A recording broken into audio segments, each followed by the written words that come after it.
Well, the good overhead shot there tells us that the Bayleaf Blasters, they are out in the field. That's because they won the toss and they decided they are going to send in the Cinnamon Pacers to have a first strike. And the Cinnamon Pacers up against it here this afternoon because the Cinnamon Pacers being led by Macon Ryan and the Bayleaf Blasters being led by Devon Smith. So Neelan Pascal is out today for the Bayleaf Blasters in this encounter, and Cameron Augustine is also out. So the Bayleaf Blasters fielding, giving Neelan Pascal a rest maybe, and they are pretty much comfortable with their position on the table so far. So they would take a chance or two, given Neelan Pascal a rest. They would need him if they are when they're progressing a little bit later on. On the other hand, the Cinnamon Pacers, Kelton Kadu and Jelani George will be resting today. And that's the story. So the Cinnamon Pacers and the Bayleaf Blasters are having a good go at it. The captain, we just learned that the captain, Macon Ryan, is out today. He's not playing, and he's playing, but he's not captain in the team. The team is now being captained by Desron Maloney. So Desron Maloney wearing the captain's armband today. And to start things off, runs on the board. Kelshawn Andrew been called into the attack. And the Cinnamon Pacers off with 4 extras. So Powerade cracking 4, but only cracked off the turf. And the Cinnamon Pacers are 4 without loss. Yeah, 4 welcome runs there for the Cinnamon Pacers. And definitely they will be looking to ensure that they get, a win on the belt. A much needed win. They have not gone too well in the tournament. Always, wow. Well, look at drama here. Look at drama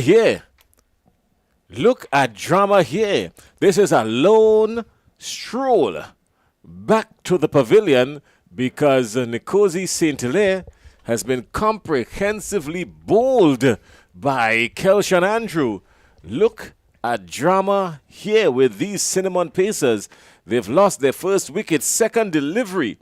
But more so the first legal delivery, because the first delivery went for wide. So the first legal delivery, which was the second ball bowled, has picked up the wicket of Nkosi St. Hilaire. He's been bowled by Kelshawn Andrew without scoring.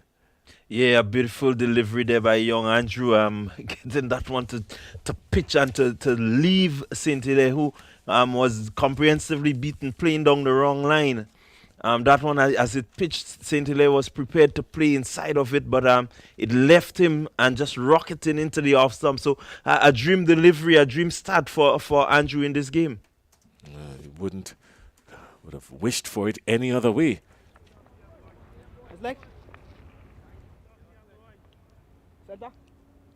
So the Bayleaf Blasters, who would have normally started with Neelan Pascal running in on the attack, Kelshawn Andrew has been called to step up to open the bowling from the River Road end, and his hand is up. He announced that he's ready for the task, and boy, was he ready.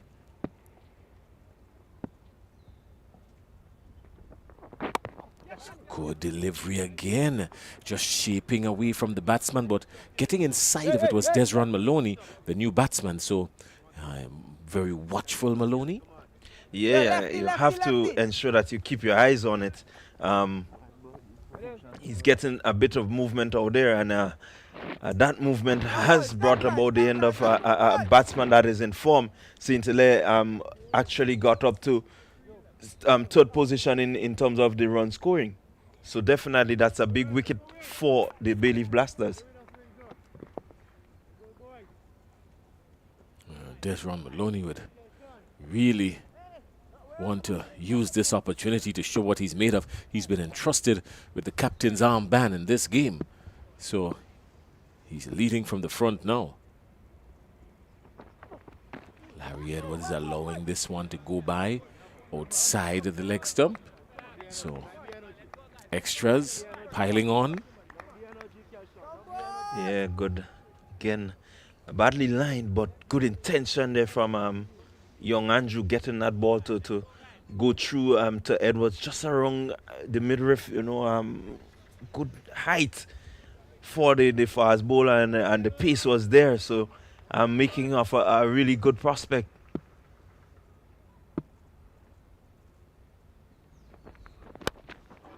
Driving, but only directly back to the fielder, not timed to perfection. It would have been a really perfect delivery to a right-hander, the previous delivery, but it's a left-hander at the wicket, so the left-handed Larry Edward. And as a result of that, Andrew was penalized by the umpire.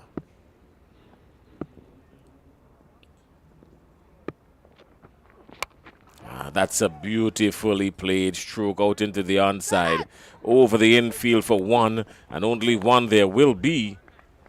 And really sweetly played by Larry Edward. Yeah, good timing there by Larry, getting it over the infield. But the field was well set by Devon Smith, the sweeper out there coming in and, cutting it off. But definitely love the intention by Edward, looking to clear the top, making sure that you capitalize on the power play.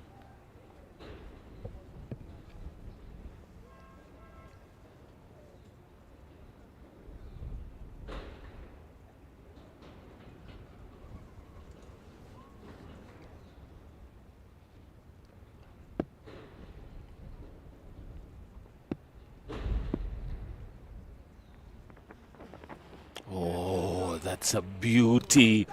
That's a beauty. He's found a really good line here, Kelshan Andrew.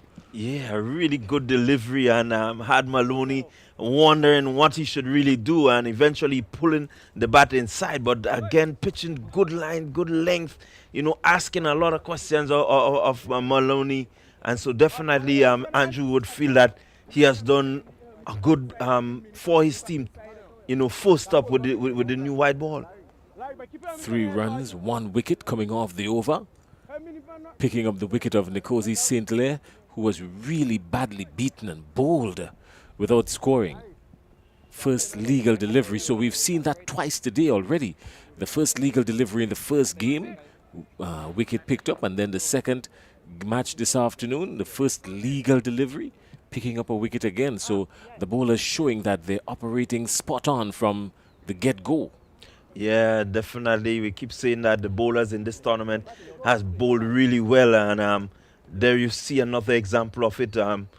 Kelshan Andrew, bowling the new ball for the first time in this game, and just being able to be spot on, putting pressure, asking real questions from the batsmen.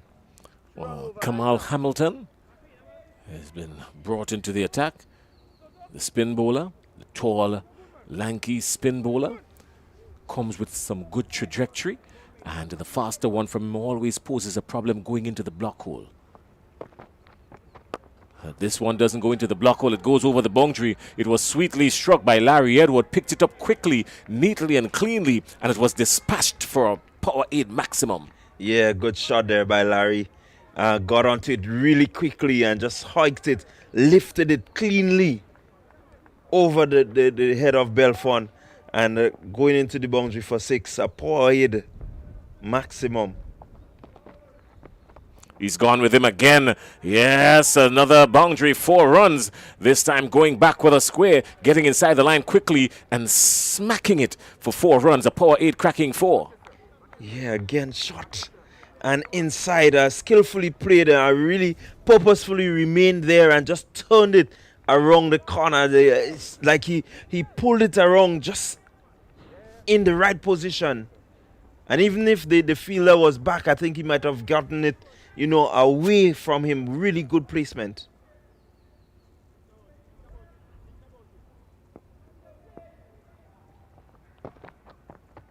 Oh, that's flawless. That's flawless batting. Majestic, awesome. Another power 8 maximum. Larry Edward has turned on the heat early in this one. Yeah, again, good confident strike. It's the strike says that this batsman is confident. He's out there meaning business. He wants to get on with it. He's not going to be holding back. Hamilton is under pressure. Has to be able to really put on his head and bowl properly if he's going to bowl to Larry Edward this evening.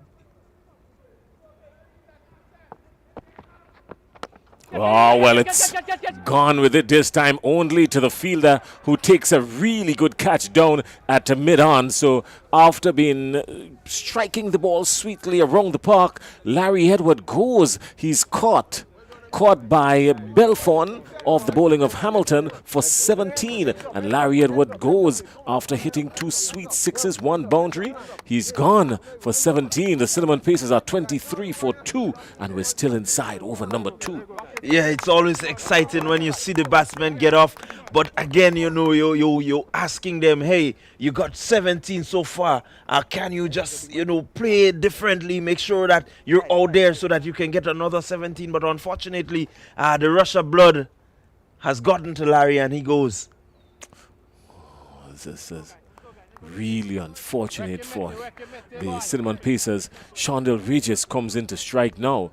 Regis would really want to stay out there and help the Cinnamon Pacers pile on some runs, because these Bay Leaf Blasters, they have got some batting. The entire batting clip has not clicked just yet, but they've got a good batting clip, these Bay Leaf Blasters. So the Cinnamon Pacers would really want to stay out there and put as much runs on the board as they can. Yeah, it's important that they stay out there. Though Larry has gone, but it says being in the second over 23, it's a good start. So they just need to capitalize on that now and look to build an innings, build it so that they can have a score well over the 100 that they can defend.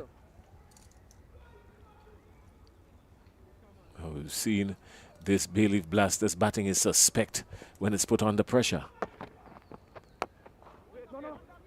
So runs on the board will put some pressure on them. It would place them in a pressure cooker, really. But Shondell Regis cannot beat the infield. Devon Smith is there preventing the run. This time he goes and goes onto the onside. The chase is on. It would dissect the 2 fielders there and just crashing into the boundary. Another power 8 cracking 4. Really good shot by Desron Maloney. Yeah, good shot there. Good result for the Cinnamon Pacers. Hamilton going for a bit of stick. Definitely the Pacers, they would love, the sort of start that they have and would want to make sure that they capitalize on this, continue to keep the pressure on the Bay Leaf Blasters. Oh, Shondell Regis timing that one sweetly, just driving it up and placing it into the onside. Good batting. He's shown that he has some skill and some talent, and what's missing most of the times is these batsmen just putting down their heads and just scoring some runs. The Cinnamon Pacers at the end of 2 are 27 for 2. Current run rate of just about 13 and a half. Yeah, run rate really good.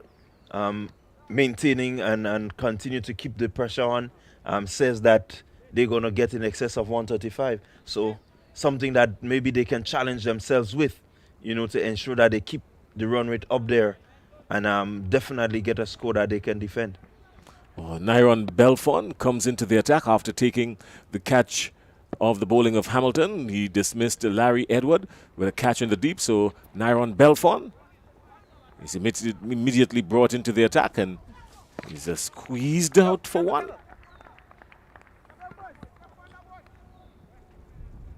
Shaban Noel, yes. It's Shaban Noel. Shaban Noel coming up now from the River Road end.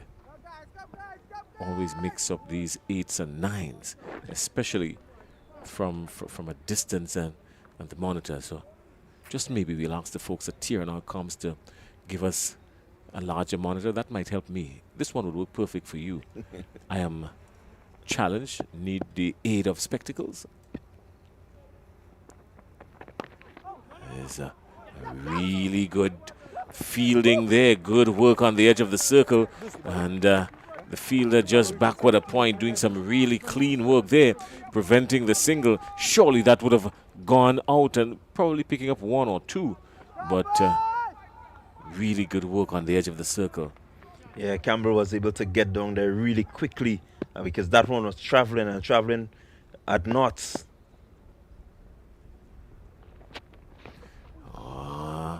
It's a naughty shot, and the bowler would appreciate that. It kept a little bit low too, and just passing maybe about 6 or 7 inches outside the off stump. Yeah, passing pretty close to the stump, but I think Regis needs to really spend some time at the wicket, and that sort of shot wouldn't really get him, the sort of time that he wants. It's good to be confident, but you have to be circumspect just the same. It's just one. Seems to have faith in his batting and in his slugging. Regis, as you were speaking about him. But a wise man once told me, faith without wisdom is worse than having no faith at all. Yes, he needs to really bat and not really slug. I think the slugging has gotten him into problems, and so he's a good batsman, can time the ball really well. Actually can hit it a long way. Miscued, mistimed. Desron Maloney wanting to get on with it. Shaba Noel just placing him on pause for a minute. Yeah, now Noel does bowl a bit of a heavy ball, and for a short man, he comes in pretty hard. It's a delicate shot. Well guided. Smart cricket. 1 run added to the total. 30 for 2. 3 runs alone coming off that Shaba Noel over. That's a good over for him. Yeah, good over there. Again, looking at the Cinnamon Pacers innings, and 3 overs gone, and you have some 9 dot balls already. I think this is something that they really struggle with, the Cinnamon Pacers. Definitely might be responsible for them not really kicking on, the rotation of the strike. They seem to struggle there.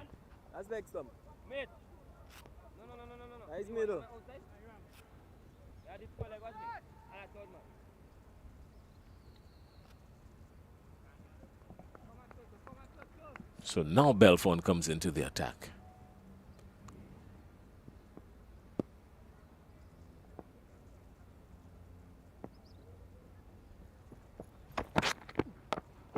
He's gone with him. Is it going to travel all the way over the boundary? Just barely inside. Wow, that's a good shot. Went for a power 8 maximum, but just eluded the fielder there. And another 6 inches on the inside would have told a different story. Yeah, Maloney might have, really had his heart beating out of his chest there while looking at that ball, as it looked as if it was just going to fall inside, but had the legs to carry over the boundary.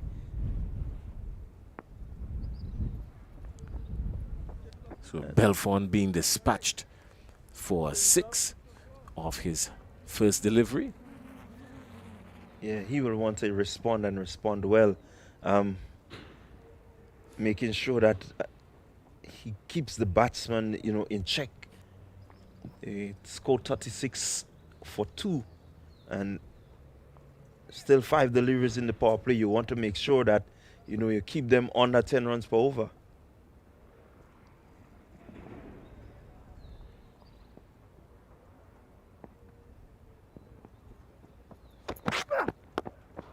Slower delivery. Well negotiated. Just the one. Yeah, so already bringing up 7 runs in the over, and I think this is the sensible sort of batting. You pick up the singles after you put the ball under pressure. He has to respond. You don't have to really chase him. So the cat and mouse game could continue. Once you play sensibly.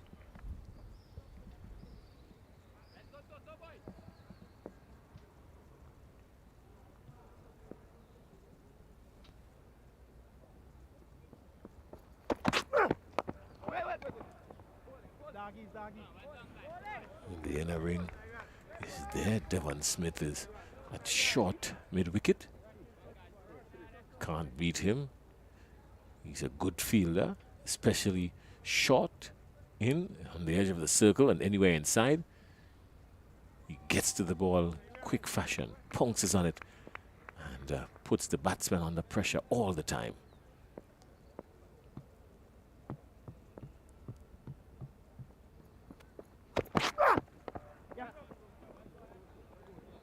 Just the one. So Nyron Belfon with the 2 legal deliveries remaining in this, the 4th over, the end of the power play. Cinnamon Pacers are a little bit restricted, 38 for 2.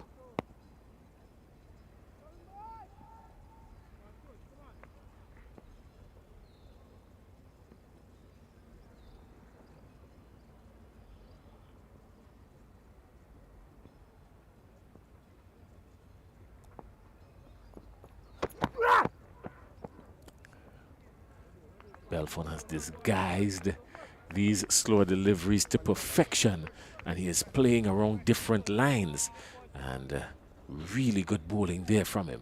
Yeah, that was an expert slower ball, and again, not just a slower ball, but he got it to move away from Maloney, making it hard for him to even reach to it, and so it's really well done.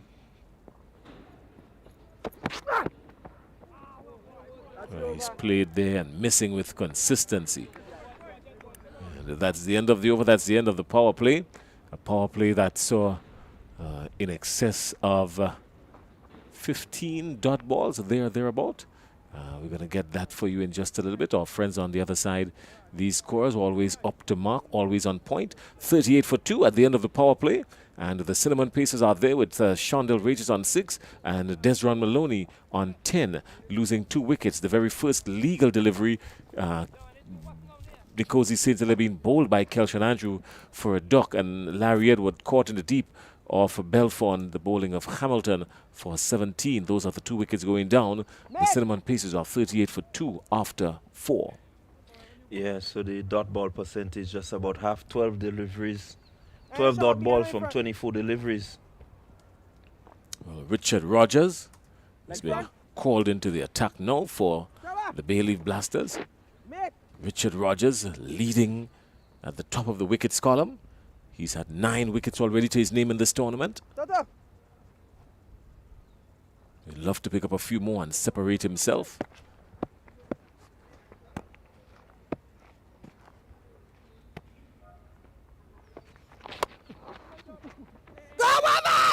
Yeah, the Pacers will want to ensure that they bowl well against, that they go well against Rogers. He is a pretty tricky customer and has to ensure that they play him on merit. We've seen him take some really good, outstanding wickets and really help his team to, you know, strangle a lot of the opposing teams.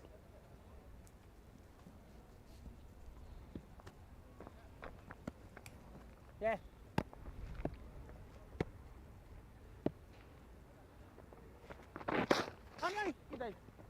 Just the one again on the onside. Well, 2 of the top 3 bowlers in the tournament so far playing in this game here. Richard Rogers, he's at the top of the table. He's bowling now with 9 wickets. And Larry Edward is 3rd on the table with 6 wickets. In the middle of both of them, Preston McSween is there with 8. So both Larry Edward and Richard Rogers would love to pick up some wickets here to move.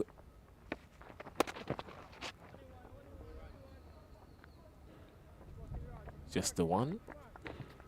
Yeah, again, good tight over there by Rogers, not really allowing the batsman to free the arms to get underneath the deliveries.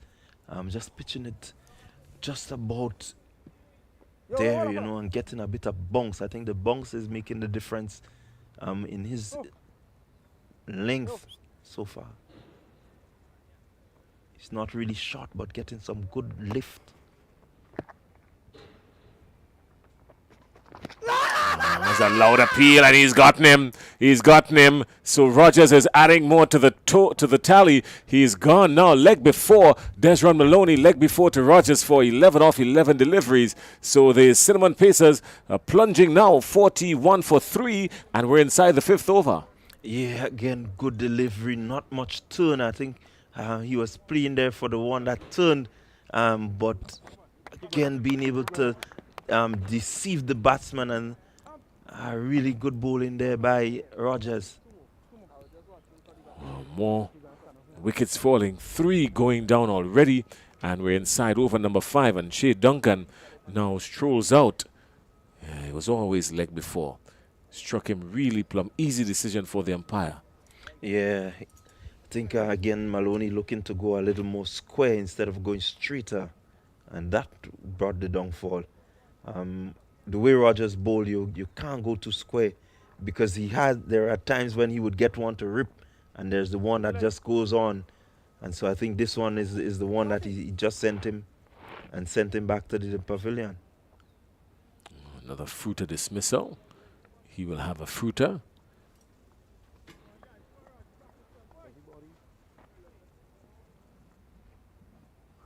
Shea Duncan just walking out. He's got 2 legal deliveries to face. Richard Rogers now moving on to 10 wickets.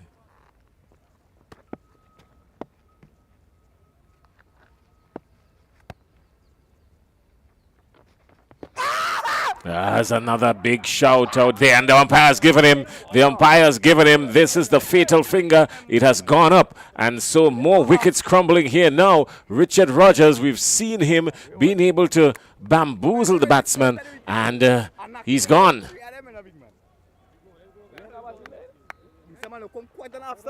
Oh, yes. Yeah. Yes. No doubts. Definitely coming in, and again, somehow the batsmen just seem to be playing around the deliveries and not playing at the deliveries. He feels disappointed, but definitely when he looks at the replay later on, he would convince himself that he played the wrong shot. So Shea Duncan, a fruiter dismissal. As he walks in, he walks out, still trying to question whether or not he was, but it was plumb. The replay shows that it was an easy decision really for the umpire. So more danger here. They've been sinking even further. 41 for 4. So that means Rogers is on a hat-trick. Again, he was on a hat-trick the last time he played and picked up 3 wickets. Didn't get the hat-trick, but picked up either 3 or 4 wickets. And that brought him to the top of the table. Now he's still there at the top of the table and extending his lead. John Olive is at the wicket now.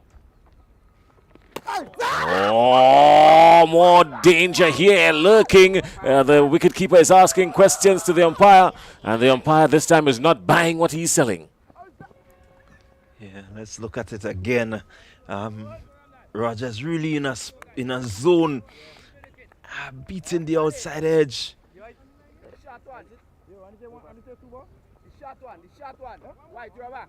Beating the edge there, and a lot of questions asked of the umpire. But in the end, Olive survives. Ooh. Yeah, I think he might have just gotten something. Just looking at the replay, I think he just got back in there. For a moment, the foot did just slide a bit, but he didn't really fully commit to moving out. So I think in the mind of the umpire, he was back in at the right time.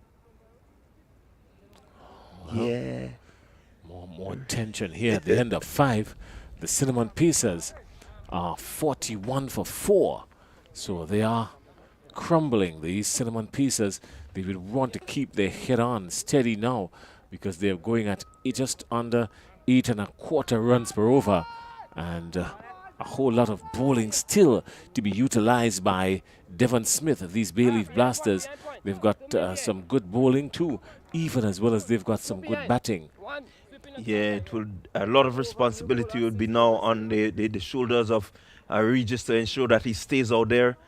He would want to make sure that he gets a score under his belt, but more importantly, get his team to a total that they possibly can defend. Well, Alvin Ramnath is the new bowler from the Darbo end, and Shondil Regis is there on 8, and John Olive is yet to get off the mark. Alvin Ramnath.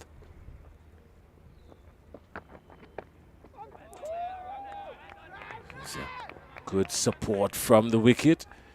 Good support from the wicket. These bowlers threatening all the time with every delivery. Yeah, getting a bit of turn. He's gotten him away, but only to a square leg, and the wicket goes down again. So really, the Cinnamon Pacers are plummeting. They're now 41 for 5. What's happening with these Cinnamon Pacers here? They're all over the place and crumbling like crackers. Yeah, I think just a little too much. They're trying to do too much. I think this is what I'm seeing. Again, a good catch, good field placement, good delivery, and Regis cannot stay out there to really guide his team. He goes, so a bit more pressure on the Cinnamon Pacers to really get up to a total that they can somehow defend. Definitely a bit of pressure on them. Well, Shondell Regis has caught Campbell of the bowling of Ramnath. He went for 8. And the new batsman coming in, Mahid Lambert, they're coming in fast and furious, are they? Didn't really expect it to end up like this, these Cinnamon Pacers, but they really are showing a weak defense here. You know, only 5 overs gone. We're inside the 6th, and they're already 41 for 5. Yeah, really tough going on for the Cinnamon Pacers. They just seem like they're not able to really get off. They get good power plays. They have good anything outside of the power play. Once the field is spread, I think they just seem to lose their way.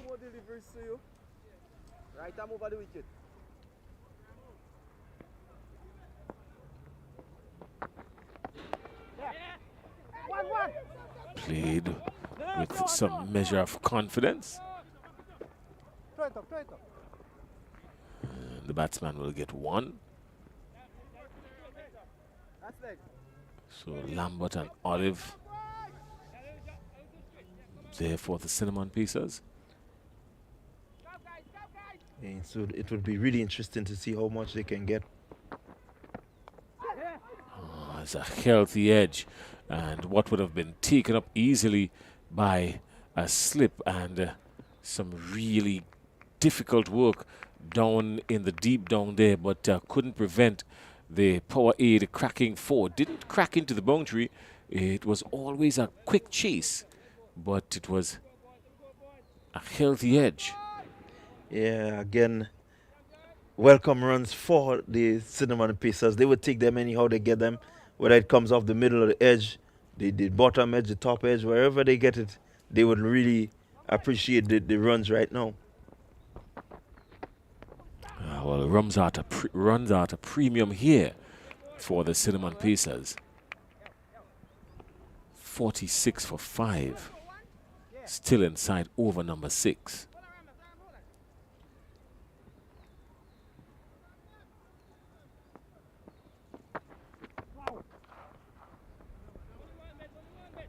Slapped into the onside for 1.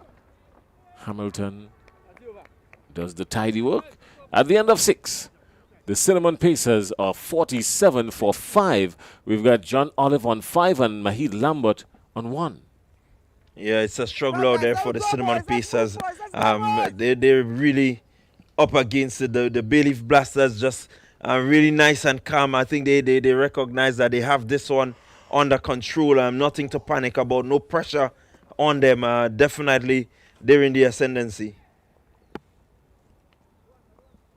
Saw the fall of wickets cards there, and the fall of wicket card is a really long one, and we're just inside over number 7.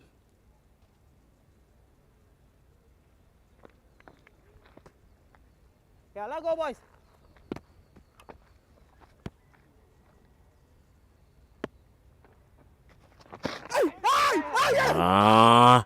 Again. Richard Rogers threatening all the time. He's been proven difficult to dispatch. I think Olive was lucky there to get an inside edge. You look at his position after playing the shot, he was actually in front of the stumps.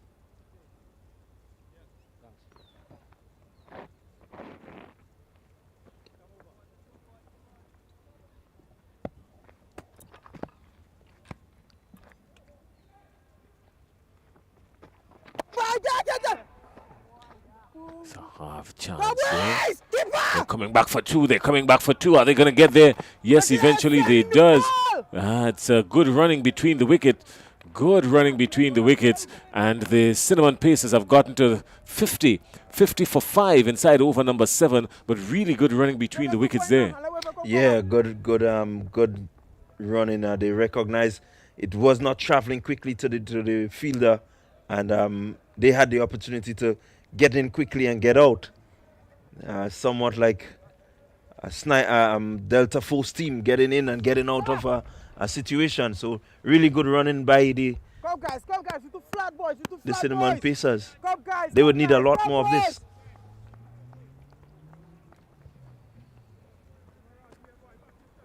Come here, team.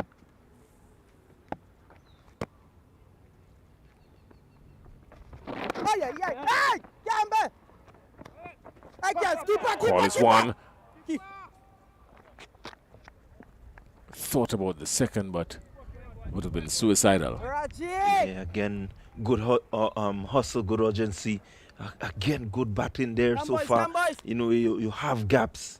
Utilize them.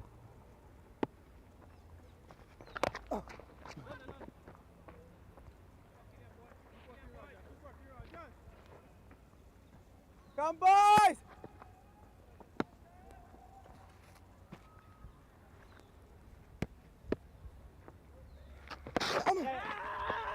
Again. So Rogers causing a bit of problems for these batsmen. Yeah, really nice tight line and length by Rogers.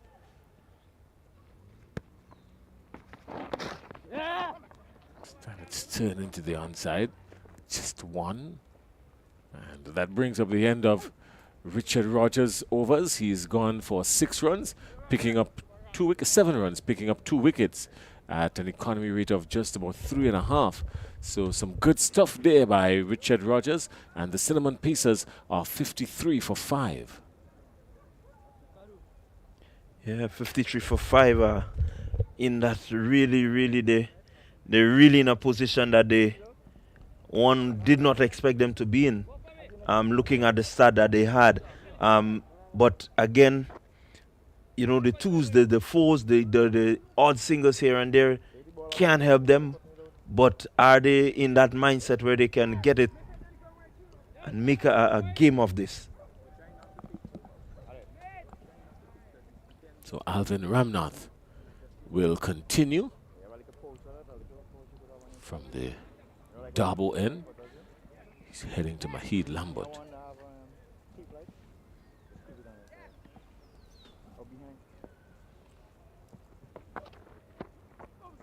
Holding it back just a little bit, giving the ball some flight and holding it back.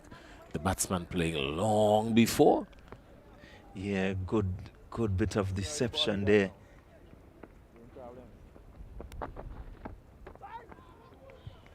He's playing again and missing.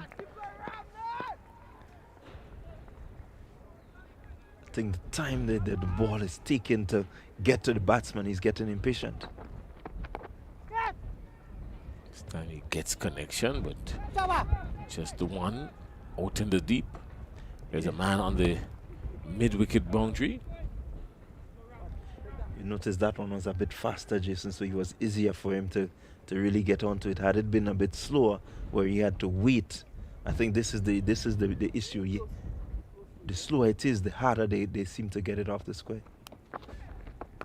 Well, this one he's gotten it well, and it has gone way off the square. A power 8 maximum, picked it up quickly, cleanly, and dispatched it for 6 runs over mid wicket. Yeah, good powerful shot there by John Olive. Seeing that one coming in to his own right now, John Olive. Yeah, I think time at the wicket has allowed him to be able to read the pace of the delivery and get it over the ropes. Power 8 maximum.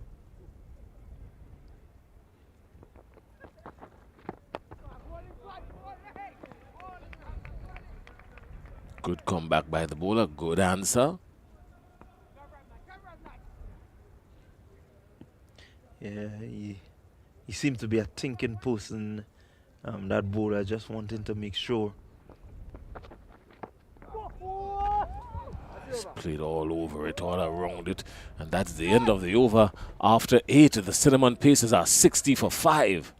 Yeah, again, he thinking bowler, you see him slow it up again. You know, just pull back the length and still slow it up a bit, getting that little bit of movement. And Olive too quick into the shot. Comprehensively beaten.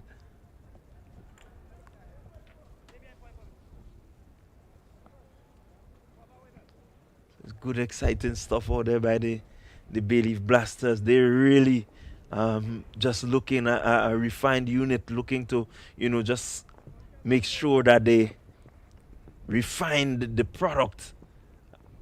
Well, Kelchin Andrew has been brought back into the attack. He got into the attack really early in this match. The first legal delivery and picking up the wicket of Nkosi St. Hilaire. He's gone for 3 runs in his first over. Let's see what's going to be the story in this second over with him, because Lambert is there on 6 and John Olive on 11.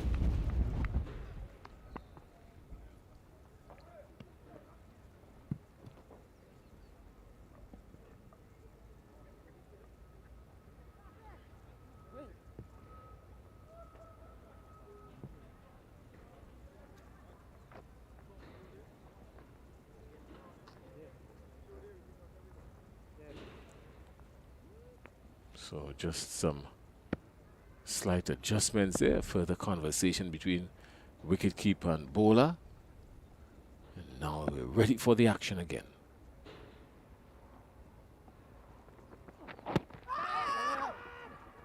Always going down leg. Ambitious shot there from Kelchin Andrew.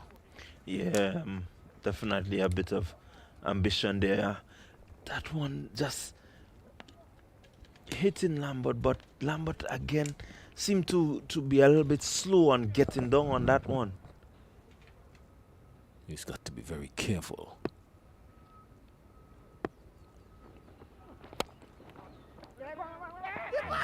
Some danger here now. This could be trouble.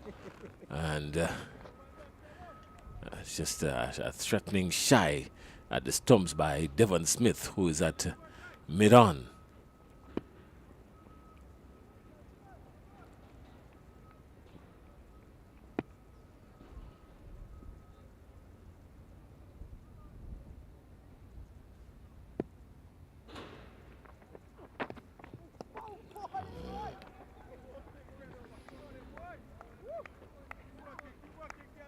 Smart piece of work there by Andrew. I think I'm really impressed with Andrew and the way he has bowled in this tournament so far. For a young under 19 player coming in, he has done really well. Imagine you see the batsman move and you can get that ball through his legs still at a Yorker length.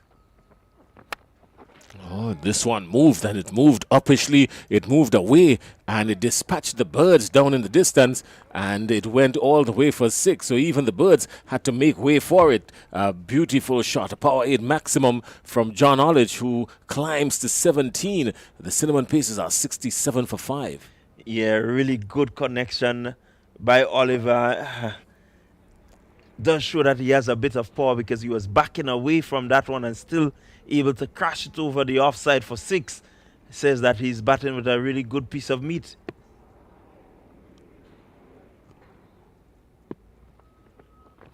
He's bowled him. He's bowled him. He has cannoned it into the middle stump, and John Olive walks back, a fruited dismissal. John Olive goes for 17. He's been cleanly bowled by Kelchin Andrew, so Andrew picking up 2 wickets already in his spell. He's still got 1 legal delivery to go. He's picked up 2 wickets for 9 runs, and this time John Olive being one of the victims. So the Cinnamon Pacers have crashed again to 67 for 6. Yeah, there's just something about the Cinnamon Pacers batsmen when they get a couple of deliveries over the ropes. They just seem to want to continue going. And one wonders about them, the state or the mental state that they're in.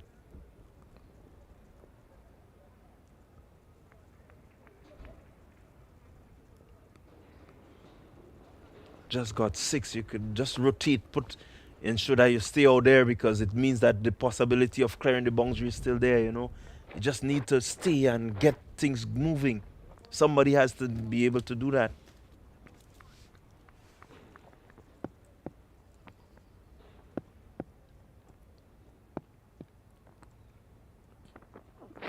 Oh, danger there again. Threatening just one run coming off the last delivery, leg buys. And that's the end of over number 9. The Cinnamon Pacers in some serious trouble here now. 68 for 6 at the end of 9. Yeah, really, really disappointing total so far by the Cinnamon Pacers. I think a lot more was expected of them, and they're not able to respond to the pressure placed on them by the Bay Leaf Blasters, who have been really good maintaining the pressure, maintaining their lines, their length. The odd boundary may come, but the response after the boundary is always spot on, and that has been doing them a world of good. Well, last delivery to bowl here for these Bay Leaf Blasters, and Nyron Belfon is going to be charging in from the Darbo end. He's gone for 8 already in his first over.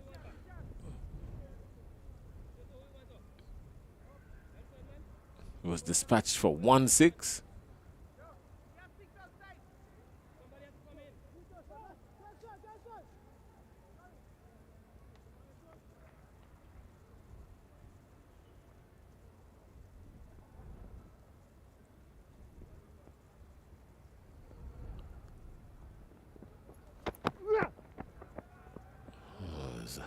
New batsman is Jade Matthew, and he traveled some distance looking for that one.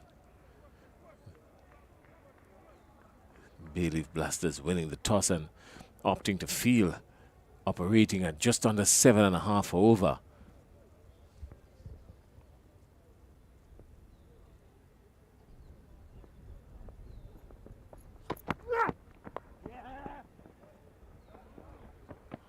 It's going to roll out to the boundary, beats the fielder there into the offside. It was a good looking stroke, mind you, and it picked up 4, another power 8 cracking 4. Yeah, good placement there by Matthew. He looked to get across to that one and just ensure that he got the face open. So again, showing, yeah, just getting it, guiding it into the area there. The fielder couldn't really get down in time.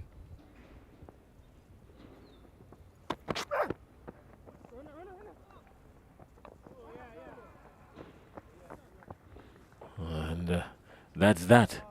That's the end of it. Another soft dismissal. Really was just running on a suicide mission there. And he goes. More drama here at the National Stadium. Mahid Lambert was sprinting down to the striker's end because Jade Matthew was on strike. So more drama here. 72 for 6. Yeah, good through there by the keeper, Smith. A lot to the situation, and being able to hit with the gloves on is really good when you can hit with the gloves on. So Mika Narayan comes out to join Jade Matthew. Mahid Lambert was just run out by wicketkeeper Dennis Smith, and Jade Matthew comes out, and Mika Narayan is right there with him, just joining him. And both batsmen, nothing to write home about yet because Matthew is on 4. He just got to the wicket, really, and Mika is now joining him. So the Cinnamon Pacers are 72 for 7 and 3 legal deliveries remaining.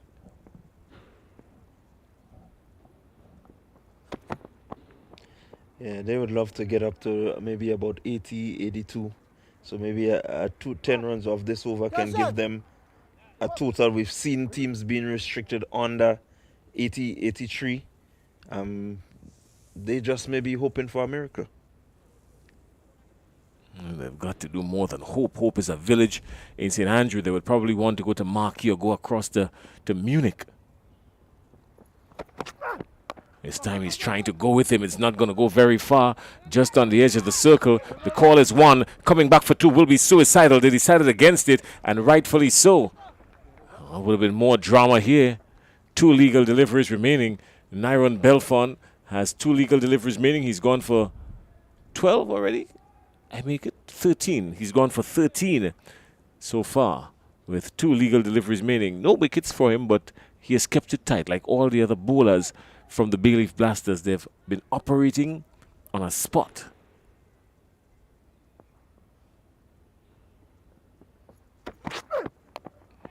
He's getting it over the infield and just down on the edge of the boundary at backward point. They will get more runs. Some smart running there. Yeah, good smart running. I don't know what was happening with the fielder there, but somehow he had the droppings. He just keep dropping the ball, and so they crossed for 3. 76 for 7. Matthew is on 7. Mika is on 1. Mika Narayan or Micah Narayan.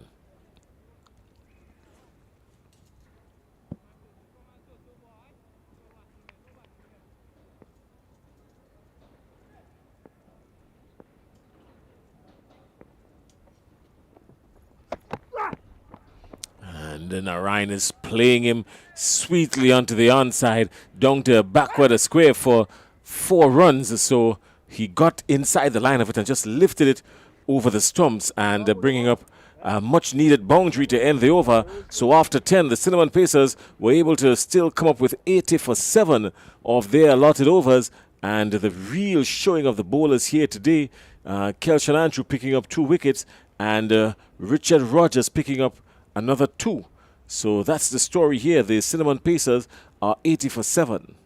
Yeah, really good outing for the Bay Leaf Blasters. The Cinnamon Pacers, again, they really need to be able to pace their innings. I think they're having a problem.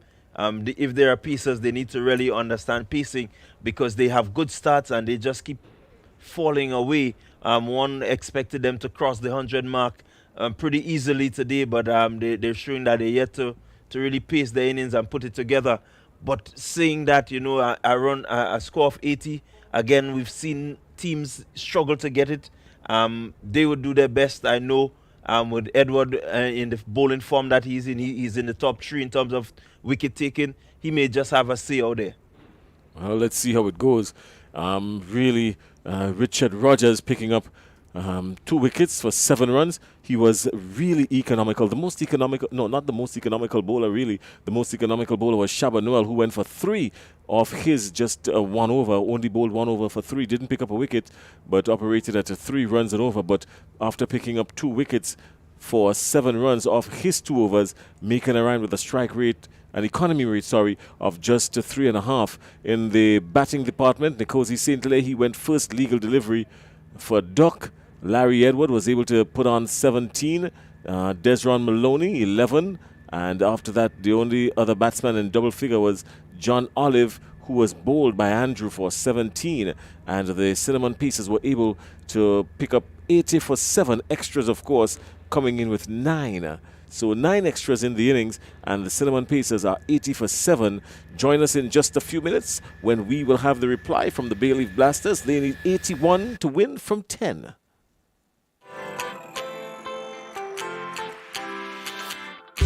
But when you need someone to help you to your feet, I'll be that beacon to your highest peak. I'll be right next to you, no, I will never leave. Come on, take my hands, we got everything we need. Cause you can look to me, yes, I can. Whenever you're in need, yes, you can. Just call on me and I'll be on my way.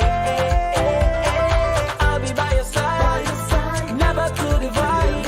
The light that shines our way.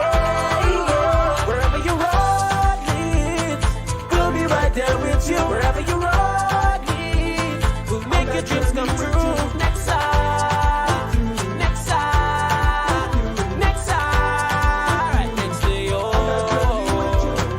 Nexa Credit Union, with you wherever your road leads.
Nutmeg Princess is very special to me because I think it's the first Grenadian fairy tale, so to speak. Growing up as a young boy and stuff, we never really had positive images of fairy tales where we can see a black princess or a black prince and stuff.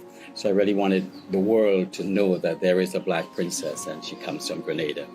There are other stories of black princesses, but this one is a special one because it's a spicy princess called the Nutmeg Princess. So she's a really beautiful black girl, and she lives in one of the most exquisite places in Grenada called the Grand Etang Lake. And it's a lake that has no bottom, right? And the only way you can see the princess, even if you're outside on the sailing on the sun and beautiful blue Caribbean Sea, the only way you can see the princess is if you have a good heart. You must have a good heart. And sometimes you think you have a good heart, but you might not have a good heart. So you might have to do little things to have a good heart. So to have a good heart, and then you will see her. And she will appear, and she's the most beautiful. She has diamonds in her hair, lots of braids, and sometimes she appears and she'll be singing a song. Sometimes it'll be a sad song, sometimes it'll be a happy song, depending on how you feel that day. If you're happy, you'll always get a happy song. So that's Nutmeg Princess.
the umpires are out in the middle, and the Cinnamon Pacers are strolling out, and so too are the opening bats for the Bayleaf Blasters. The Bayleaf Blasters are opening with Heron Campbell. Looks like Heron Campbell and Wavell Benjamin. Those are the two opening the bat for the Bayleaf Blasters. Heron Campbell and Wavell Benjamin. The Bayleaf Blasters wanting 81 runs to win inside 10 overs. Do you think it's gettable for them? Well, looking at the lineup that they have, it is gettable. Cinnamon Pacers will have to work really hard to restrict a batting lineup like this. In this funny game of cricket, anything can happen. Momentum can go with one team and definitely cause an upset. So, as it stands now, we look at the Bayleaf Blasters. They're set to get this total. They just have to play sensible cricket. The run rate just about 8 and over, not really hard in this format of the game. Remember, just a few days ago, we saw the Bayleaf Blasters in a low-scoring encounter and outing a team, skittle-daddling a team for just about 60-something runs, I think it was, and still couldn't manage. So they wouldn't want to take anything for chance with these 81 runs. They want to approach it in a very business-like manner at best.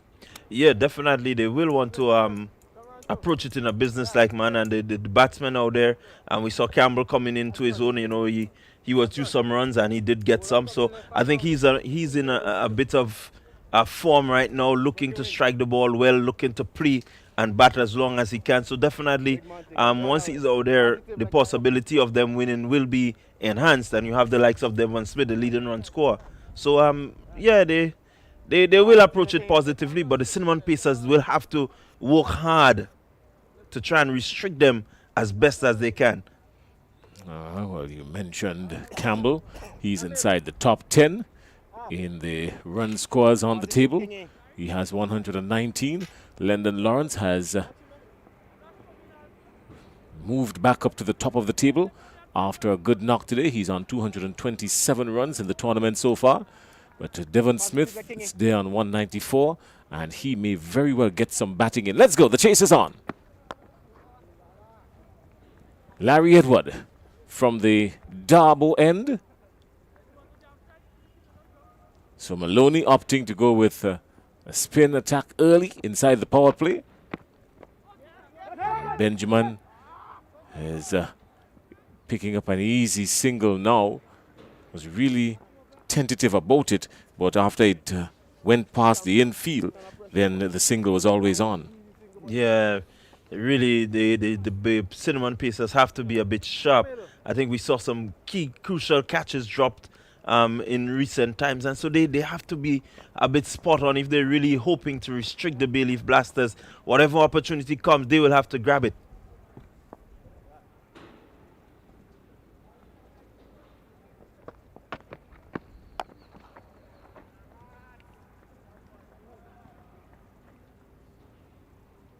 Not quite to the pitch of it.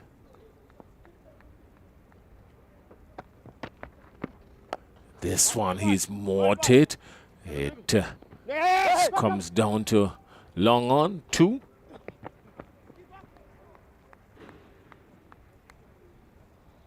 So the Bayleaf Blasters are 3 without loss. We're still inside over number 1.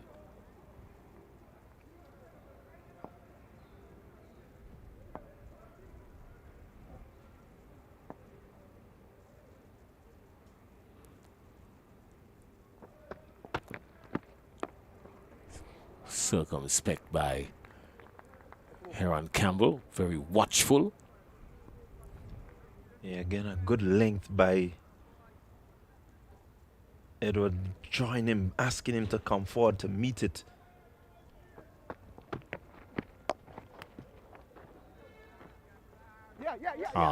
That's really naughty work there, and they will get 2 eventually. What should have been a dot ball to end the over has turned into 2. There was no need to throw it at the wicketkeeper there in an attempt to run out the batsman. There was absolutely no need for that. and they don't have the luxury of runs that they can spare, these Cinnamon Pacers. So they want to make sure that they keep a tight leash on things. Yeah, but the keeper, he needs to be a bit more alert. Have to look. You're the keeper, and if you notice, most of the keepers, they're busy, they're bustling, they're always choppy, always looking.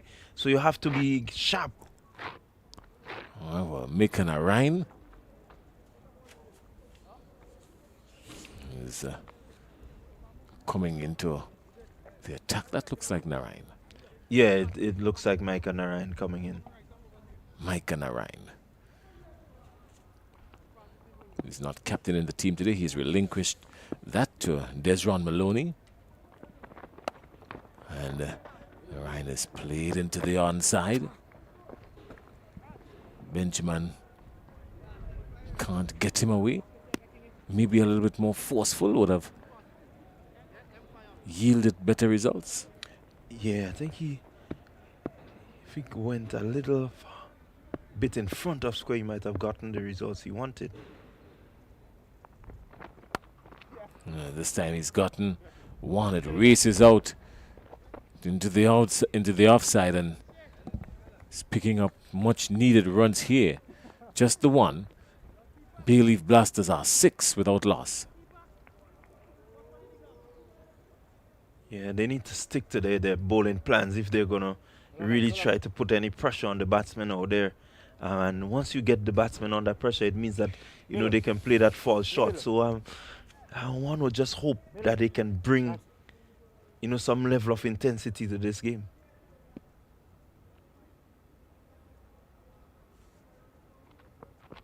Yeah. Back up. Oh, again. I think they were spared there because the batsman should have really crossed for another single. Yeah, that batsman just taking it easy on them. But definitely they need to settle in. They need to really, try to get some sort of momentum and make a game of this. Soft hands by Benjamin. Quick work in the field. Good cricket all around. The single taken. The Bayleaf Blasters are 8 without loss. Yeah, good hustling there by the Bayleaf Blasters. I think the batsmen out there, they're looking to get, some time in the middle. Just looking to edge off the 1s and 2s and maybe just get their total, in terms of the runs a bit higher. Definitely, I know Campbell will want to get into the top 3, in terms of the batting, and so he would want to stay outside there. He's eager for some runs. Benjamin has not really given us the sort of run scoring that we know he's capable of. So they would just want to spend some time and get used to the wicket out there.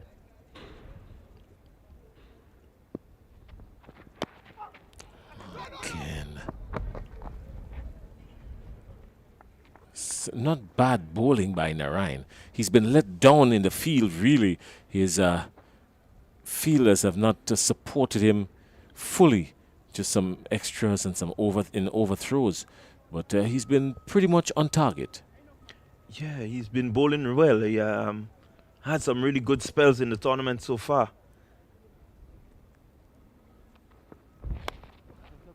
This time is beating the fielders at backward square. There's a race on. Will it get into the boundary? Oh, yes, it does. It was helped over the ropes by the fielder there trying to save some runs, but a good attempt still. He covered a lot of ground trying to get it, but the ball ended up winning the race. And Wavell Benjamin with another cracking power 8-4. Yeah, that one coming off the edge. Good delivery again. Narayan asking questions. The batsman looking to go hard at it, getting the inside edge. Just able to beat the man there at short fine leg. And so it's a bit fortuitous for him, but 4 nonetheless. No matter how the runs come in this form of the game, it's runs.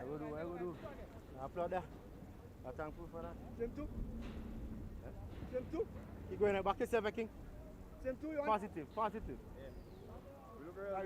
So at the end of over number 2, the Bay Leaf Blasters are 12 without loss. That boundary there was struck by Heron Campbell.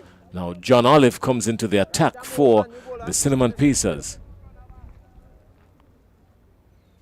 So John Olive, a nippy bowler, runs in and does hit the deck off a short run-up, but he does generate some pace.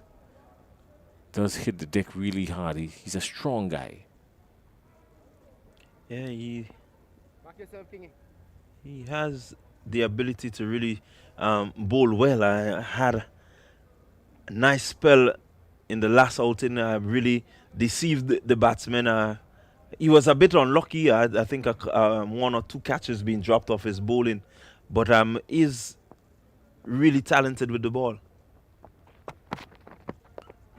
This time it's well played, no run. Back yourself, Wing. Back yourself. John Olive has Back yourself, King. is looking at his figures here in the tournament. Coming into this tournament, he's had 12 wickets coming into this tournament, so he's not too bad at all. An economy rate of 10.92 over the last 2 seasons and in this format of the game. Easy. Single to mid-off.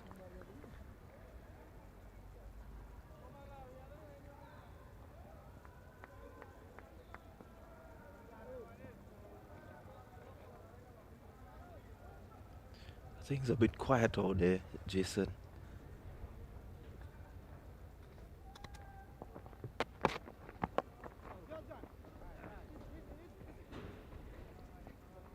Well, that's because these Cinnamon Pacers bowlers, they've kept it tight, fairly, because inside over number 3 with 3 deliveries remaining inside this over, the Bay Leaf Blasters are only 14, but they've not yet lost a wicket, and that's good.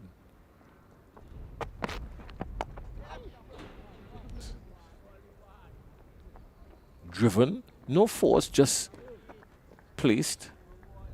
placement drive, so to speak. Yeah, they Bay Leaf Blasters will want to approach this very carefully, as we've said. They do not want to be too relaxed and recognize that the balls and the runs, the gap is widening. Has lofted it into the air. It will land safely, but not a very convincing stroke at all from Heron Campbell. Not convincing at all, but still picking up runs. 16 without loss.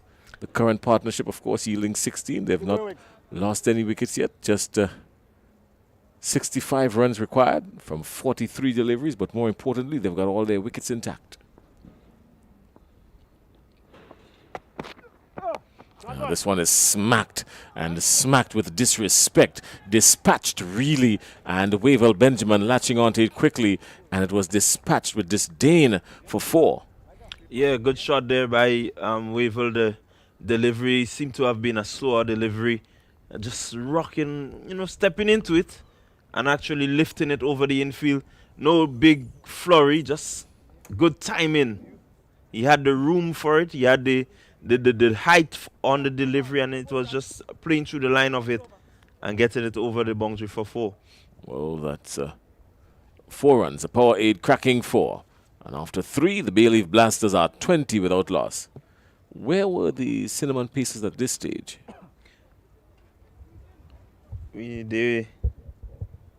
At that stage, they were about 20, 27, thereabout.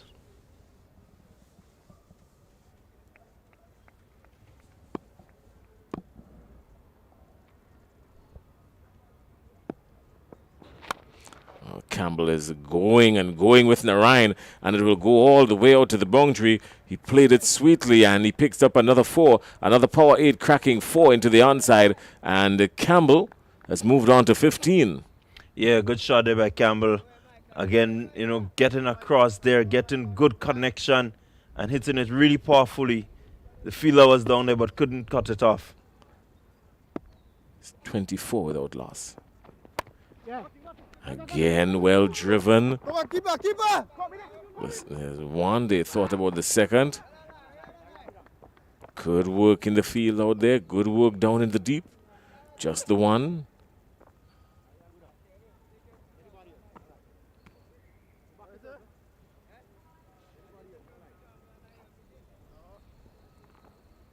Micah Narayan really want to pick up a wicket here. It will do good for his confidence.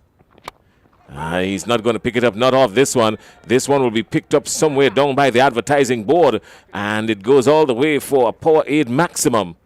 Yeah, good shot again. Wavell Benjamin getting into his work, just easing into that one. Really good clean hit. Nothing, too hard for the likes of Wavell Benjamin, who we know can strike the ball really well in any format of the game. And so he's looking good. Has seemed to have settled in a bit. That's an ill-advised stroke there from Wavell Benjamin. Yeah, I think you just give him the little praise and he intends to out himself. So there's something called the commentator's curse. I don't know about that. Yeah, you praise the batsmen after they do such good striking, and the very ball after, they give it away.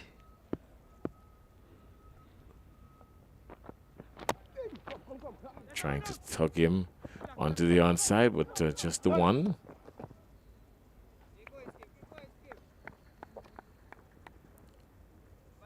So they're rotating the strike, not with any real urgency, but they are rotating the strike.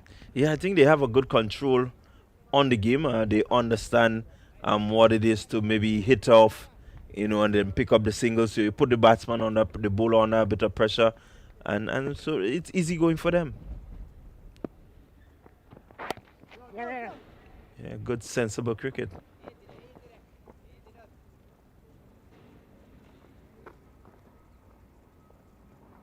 So Narayan has one legal delivery remaining in this over.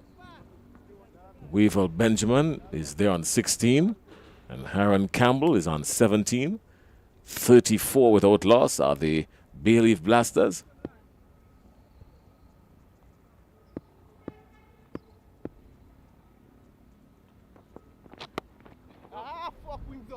Good timing, but can't beat the fielder.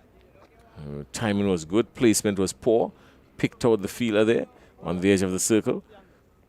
Yeah, maybe just waiting a little bit later and opening the face of the bat a little bit.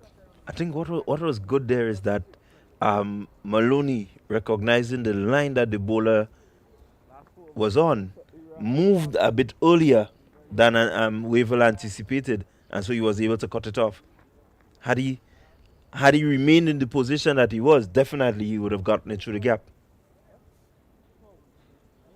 All right. Well, at the end of the power play, the Bayleaf Blasters, they were restricted, you can say, for 34 without loss. These Bayleaf Blasters, normally by the end of the power play, you would see them having 50, 55, up to 60 runs. But now they've been pegged back to 34 inside the power plays, which has just concluded.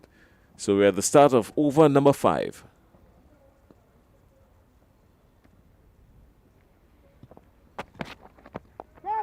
The shot is catch and just eluding the man in the offside. It will go into the boundary now for 4. A power 8 cracking 4 right down by the power 8 advertising board. Just eluding that man there on the offside. Yeah, again, you would say well placed by Haran Campbell, but that one really did beat him. A bit of movement. Him looking to get onto the delivery and punched it a bit aerial, and Maloney couldn't really come up with the goods.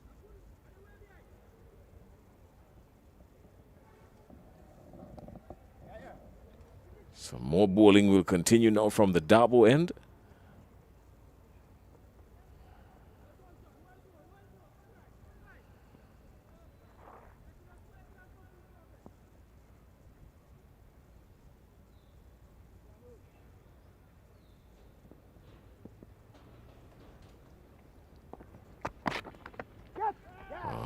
He's looking to send it all over. Oh no, he's gotten an edge. He's gotten an edge. So that's that there. He's gotten an edge, and the first wicket going down, the wicket of Heron Campbell, caught at the wicket of the bowling of John Olive, and Campbell goes for 21.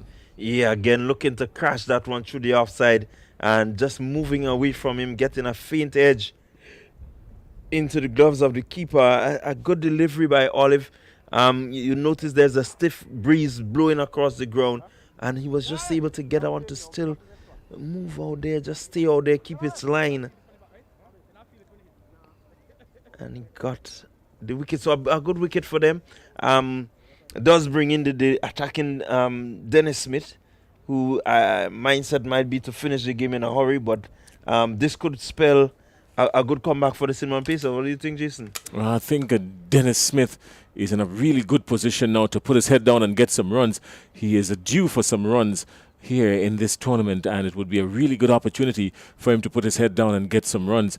He's got the informed Weevil Benjamin there with him. He's been out there for a while, so he needs to relinquish that senior role to Benjamin, even if it is just for a while, and put his head down and get some runs. But even while he's doing all of that, John Olive has been bowling really well. He's been spot on target, and so Smith will have at least 4 legal deliveries to contend with if he stays on strike. 4 legal deliveries remaining in this over from John Olive.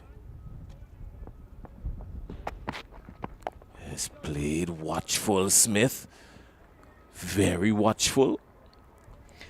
Yeah, he as you rightly said, he will want to spend some time out there, and so I guess he will take a 2 overs just to assess the conditions before you really see him get going.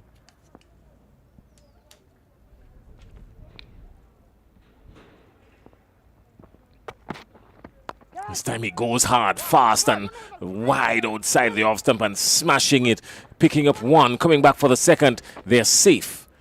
So 2 runs for Dennis Smith, and he's off the mark, uppishly into the offside. Yeah, the Benjamin was really quick coming back, but again, good shot by Smith, not looking to overhit. You know, I'm just playing through the line of it really nicely and picking up 2. Must know the spectators are watching. The spectators here, I speak of, or they... Yeah, he's hit him good. It's going to be picked out straight down to the throat of mid-wicket. Straight down the throat of mid-wicket, and Dennis Smith, with total disappointment, goes back with his head down. He really picked it up in a flash. It was a clean strike, but he picked out the man down at mid-wicket, straight down his throat, and a really good catch. Yeah, what a way to get out. The only man out there, and you picked him out spot on. So definitely he will be disappointed. We were just saying that he will love to be out there, and there he goes, crashing that one off the middle of the bat. But just straight to the fielder, who had to do nothing but to receive the gift of the wicket of Dennis Smith. So a good strike for the Pacers. Devon Smith, the captain of the Bay Leaf Blasters, comes in, and when we speak of the spectators here, the spectators I speak of particularly are the senior members of the Windward Islands Cricket Board here at the National Stadium. They're here for a meeting in Grenada, so no doubt they will use the opportunity to get a glimpse of some of these cricketers on show, taking a look at some good bowling, some batting, and some work in the field. Would be particularly impressed with that catch down in the deep there. Dennis Smith being caught by Larry Edward. Larry Edward coming in and catching it in the approved manner, getting his body behind it. So even if it fumbled, he would have still had a second chance at it. And John Olive bowling to his field. And that would have looked really good had Dennis Smith dispatched it to the boundary. But the veteran, the captain, and the man who is right there up in the top half of the runs table comes into the wicket, and he's none other than Devon Smith, former West Indies and Windward Islands player. He's retired from international cricket, enjoys this level of cricket, having a whole lot of fun with the game he loves, but he's trying to guide his team home to victory here now.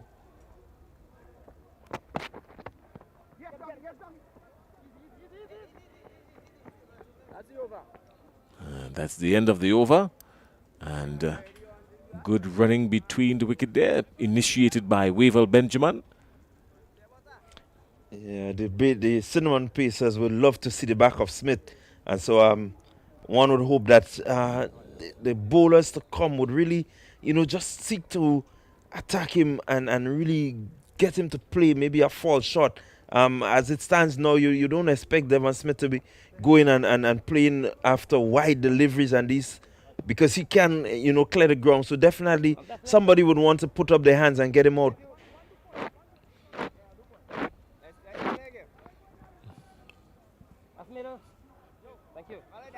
Well,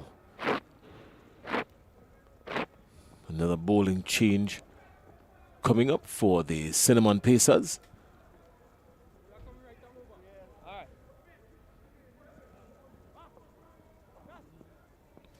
In the meantime, the Bay Leaf Blasters are traveling at just under 8.25 runs per over. The required weight at this stage is a level 8, but they don't want to take things for granted. They want to up this. Yeah, they don't want to be too complacent. So that looks like Che Duncan, into the attack now for the Cinnamon Pacers. So coming in, and he'll be nippy off the turf, heading to Devon Smith.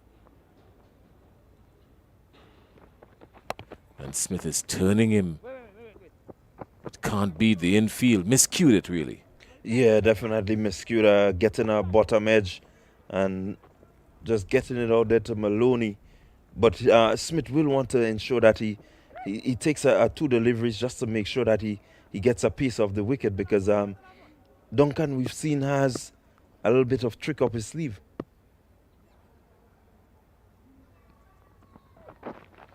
Oh, that's a wayward delivery down the leg side, surely. And elementary stuff there for the umpire. Yeah, really cannot afford to be bowling wide deliveries.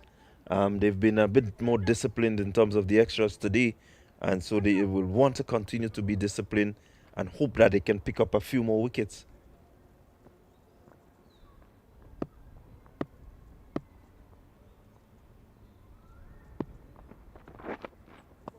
Again, he's going to be penalized.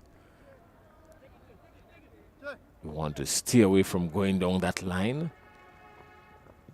The Bay Leaf Blasters require further 38 from 29.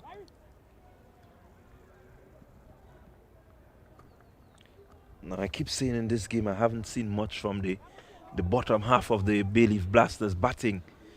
So if the Cinnamon Pacers can really pick up a couple quick wickets here, they could have a game on, Jason. Quite sure. Is going down a leg, probably.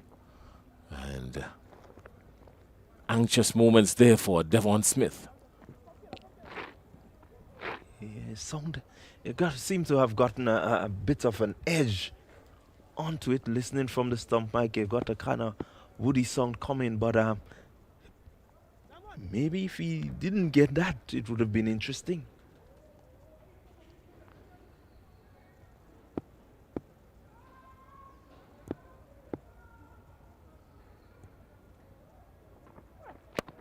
Straight back past the bowler. The call is 1. Only one. It's a full toss. They should have really done more with it. Well, I tell you, these full tosses, once you're not ready for it, could be very tricky to put away. Sometimes you see it and you want to go so hard at it that you mistime it, or you play all around it.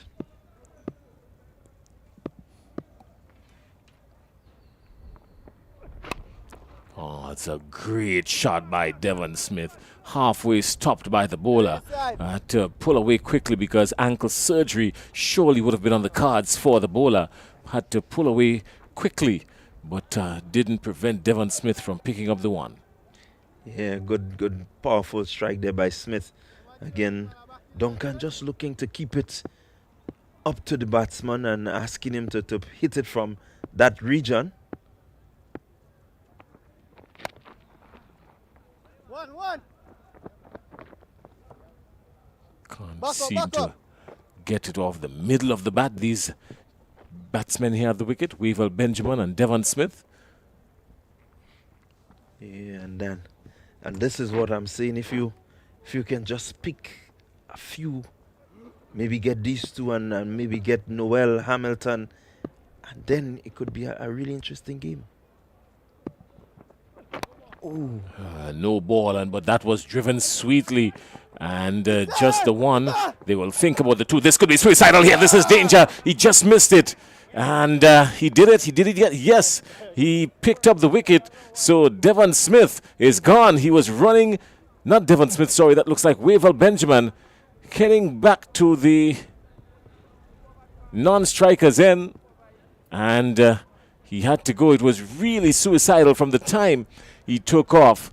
Was really suicidal, and he paid the price for it dearly. It's a good return. direct hit by Devin Tyson. He was nowhere in the picture, Jason. Nowhere in the picture. Good, sharp, quick return from Tyson in the deep. And Weaver Benjamin couldn't get nowhere close to his ground. So, again, as we were saying, a couple quick wickets, and we could have a game on. All right, well, out comes the man wearing number 9 for the Bayleaf Blasters. That's Shaba Noel. He's got to join his captain. Shaba Noel is the 9. I always get mixed up with these 9s and these 8s. It's Shaba Noel. Shaba Noel comes out to join his captain, Devon Smith. And quite sure Smith would have whispered something to him going down. Keep your head on. Stay with me. Last delivery in this, the 6th over. The Blasters are 47 for 2. They've just lost the wicket. Renaud just lost the wicket of Weaver Benjamin.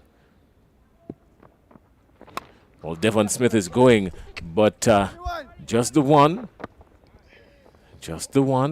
Miscued it, and fortunately miscued it, because it would have gone straight down the throat of Long On. Yeah. So, yes, there was... I think a little more sharpness from that fielder there could have spelled the end of Devon Smith. I think he was a little too slow to respond.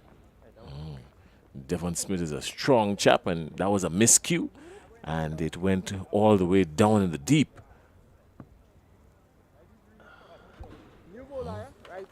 New bowler is coming into the attack now. Jonathan Taylor, it seems to be. Yes, it's Jonathan Taylor for the Cinnamon Pacers. Yeah, Taylor now coming into the bowling attack. Has been bowling pretty well. Hasn't picked up the flurry of wickets that maybe he deserved, but has been able to put the ball in good areas and ask a lot of questions of the batsmen in this tournament.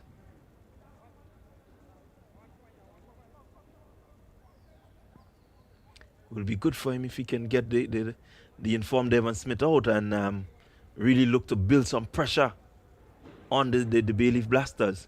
Well, he only has 9 wickets in this format of the game. He's had some good bowling figures, the best of 2 for 7, and an economy rate of just about 8 1/4. So he would love to up that here in this season, picking up some more wickets and doing his economy rate some justice. This Jonathan Taylor chap. He's had no 5-wicket haul, no 4-wicket hauls, really. His best figures 2 for 7. He's heading to Devon Smith.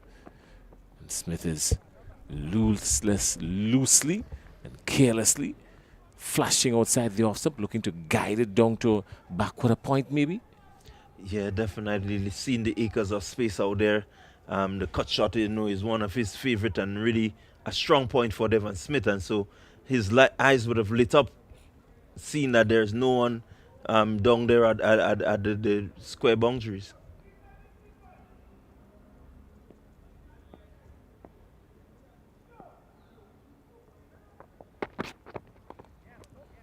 Smith turns him nicely. The call is 1. Surely they'll get 2. Some untidy work down there.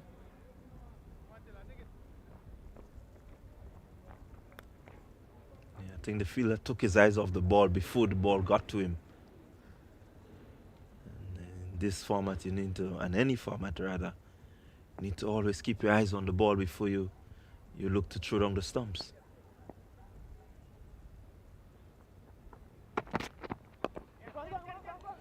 More watchful Smith. Picking up another single. Smart batting. 29 needed from 22 deliveries. It has crept up quietly to 53 for 3. And this equation still at an even 8 runs per over. Still operating at just about 8 1/4 the Bay Leaf Blasters. So they've been consistent in their run rate and what is required. But they've been losing wickets in the process. And that's not a good thing. Definitely not a good thing. Taylor will want to get another one because wickets is the easiest way to peg back the team that is going great guns. Noel has spooned this one. It has bubbled into the offside. Surely it will be taken. And another wicket goes down for these Bay Leaf Blasters. Shaba Noel played all around it and really was clueless.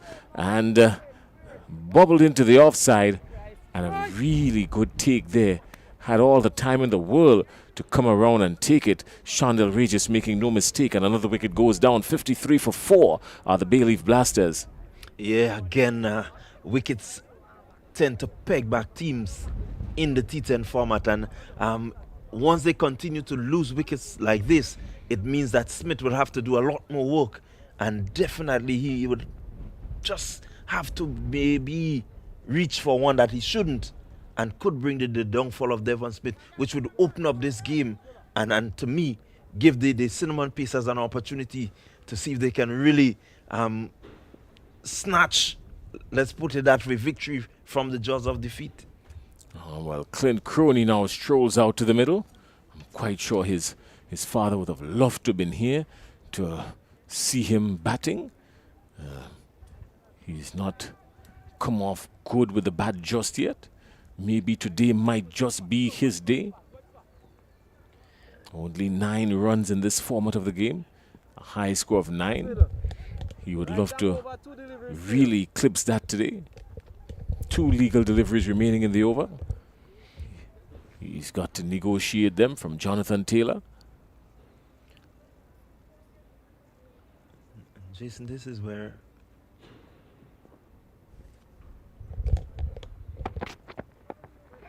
again similarly played to what just got Shaba Noel out, trying to turn it into the onside and beaten for pace all around, and the ball just holding up a little bit, and the leading edge, this one went along the carpet, the leading edge from Noel spooned up into the air. This one, Clint Croney, a lot more fortunate, having it going down instead of up. Yeah, definitely. I was just about to say, getting Devon Smith to that end and Taylor closing off this over really well could really do a world of good for the Cinnamon Pacers if you can have 6 deliveries at Croney. It's a good delivery. Devon Smith has been beaten, trying to guide it down again to backwards on the offside, and really good bowling there. Now, this makes it really interesting. Now, Croney, as you just showed, has not really gotten off in the tournament so far. Can the Cinnamon Pacers really get at least a maiden over here? That means that definitely Smith will have a lot more work to do in the next 2 overs in order to really get his team over the line. This could possibly create an opportunity for them to just sneak in and take advantage. I'm not even sure that these Cinnamon Pacers are thinking about restricting Croney at all. I think they're more interested in seeing the back of him going out, and because they need, these Bay Leaf Blasters need 27 off 18, so the equation has started to go a little bit to north now for the Bay Leaf Blasters, and the asking rate goes up to an even 9, and the current rate dips to just under 7 3/4. Clint Croney is there. He waits Shea Duncan, who's been bowling really well. It's a good, healthy edge, just eluding the wicket keeper. And a chance there going down what should have been a take, just eluding the wicket keeper. Just Clint Croney living on to fight for another day. He's got a life, an extra life. Yeah, again, you have to take your opportunities when they come. He started with two hands and just decided to go with one. Go with two hands and definitely you have a catch. So they're not helping themselves, the Cinnamon Pacers. Devon Smith is there now, waiting for Che Duncan. And Devon Smith spooned this one up in the air. He could be caught. Che Duncan is heading to it. Three of them are heading to it. They made a mess of it, really. No communication there by these Cinnamon Pacers. Three were heading for it. The wicketkeeper being one of them. Nobody made a sound. They were just running there like three blind mice. Nobody making a sound. And they all crashed into one another. And see how they run. They all ran up to the farmer's hut. They dropped the ball, and Devon Smith continues to bat on for these Bay Leaf Blasters. They're 56 for 4. Yeah, big chance going down there. This is the wicket you really wanted. Had they taken that opportunity, it would spell a bit of pressure with some 25 needed in 16 balls. Had you taken the wicket of Devon Smith there, it means that somebody has to come out that has the striking capabilities to really clear the boundaries. And so I think they missed a trick there. Yeah, they surely did. It would have been a really big breakthrough for them, picking up the wicket of Devon Smith. He's been really slow scoring. He's on 8 after 11 deliveries, so he has not yet clicked in this innings. So I'm quite sure they would have loved to see number 28 walking back, but that's not the story. In the meantime, someone's down. It looks like the wicketkeeper can't tell clearly from here, but with that crashing around with these three Cinnamon Pacers, someone is injured in the process. The wicketkeeper is down, and that's Nkosi Saint Hilaire, who's the wicketkeeper for the Cinnamon Pacers. Wicketkeeper for the Cinnamon Pacers is down. It does seem to be Saint Hilaire. And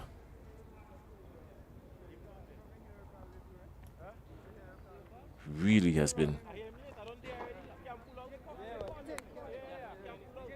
He's up now.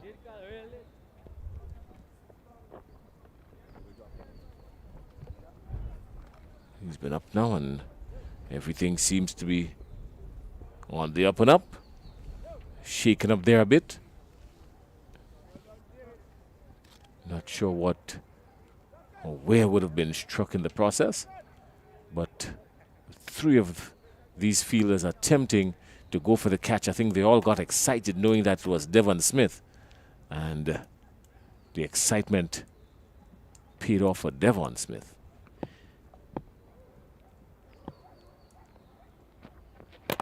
And over the wicketkeeper head, surely it will run all the way out to the boundary, just beating the fielder running around. That looks like John Olive. Yes, just beating John Olive, and a power aid cracking 4. Some cracking it was, because Clint Croney was looking for it, and it just played around the back of the bat, and fortune favoring the Brave. But 4 runs, no doubt they would love that. 21 required from 15. That's the equation now. Yeah, I think Duncan really asking, because it seemed to have come off the helmet and then onto the bat, which took it over the keeper's head and down to the boundary. So really, the momentum going with the Bay Leaf Blasters, they seem to have the luck on their side.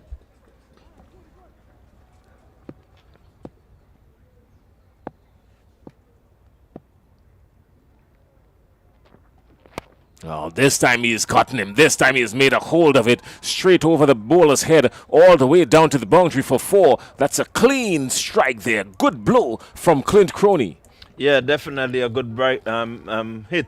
That would give him some confidence. He would feel, like he is getting a pace off the wicket. He's understanding what he needs to do.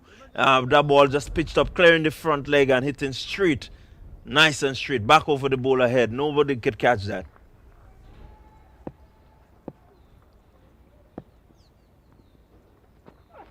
He's bowled him.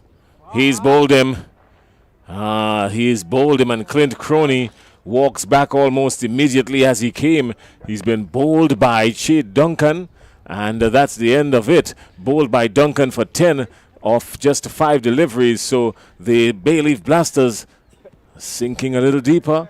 Yeah. Cause for concern. 17 required, 13 balls to get there. Again, Jason, you look at the opportunity that just went, and you wonder, with the bowling of Duncan and these guys, I mean, definitely you had a game on. They still have an opportunity. Smith is there, a bit of pressure, and maybe somehow they can do this. Well, he should have played with a straighter bat. And playing with a straighter bat, of course, he would have been able to go back in the same direction as the previous delivery over the bowler's head. This time I think he was just playing across the line a little bit, looking to send a straight ball into the onside when going straight back would have been the more appropriate stroke. But Kelshon Andrew comes to the wicket. Clint Crony's history. Kelshon Andrew comes to the wicket, and he would love to remain there with his captain, Devon Smith, who is strolling along on 8. He's been there for almost an eternity, and by his standard, that's snail pace at this format of the game. He's batting like he's on a slow boat to China. Yeah, I think he understands that there is no... The run rate is... There is nothing too hard. 8 runs, 7.85 over... It's not anything too tough once Devon Smith is at the wicket. So definitely he's not worried. He's not challenged in any way. So, yeah, he's not worried. All right, well, Larry Edward will continue from the Darbo end, and Devon Smith is on strike, waiting him. Devon Smith would probably use the opportunity now to have a go at him because 8 overs have been completed.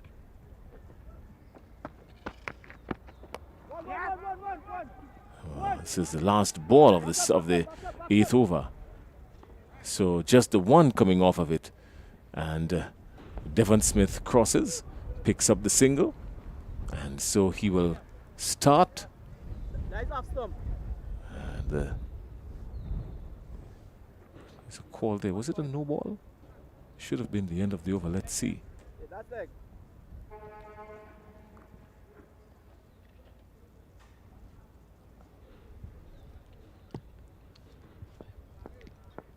This is the final over. 5 balls in the last over.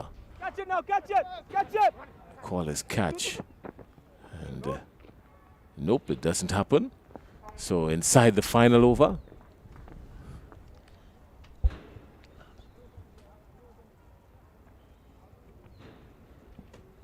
The scorecard is in all sorts of disarray here with me. I'm just trying to...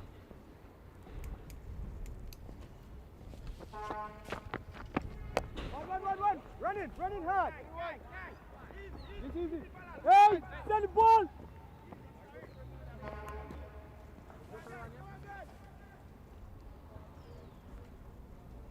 I don't know. Explain what's happening here. Yeah, the last over, I think there was a 5-ball over. So So is this the last over of the match? No. Still have one.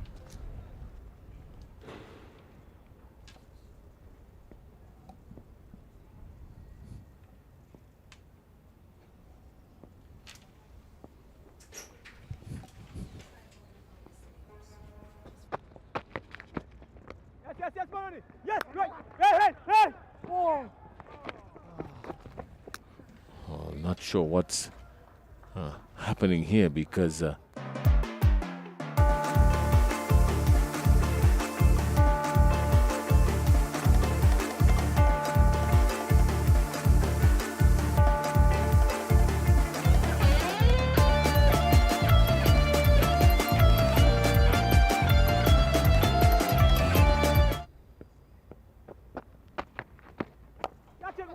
call is catch. That's a good catch taken. A good catch taken in the offside there. Leaping at cover. And surely another wicket going down. So the Bayleaf Blasters 64 for 5. Or is it 68? Come on, Jerome. Come on, Jerome. Come on, Jerome. A lot of pressure on the batsman there.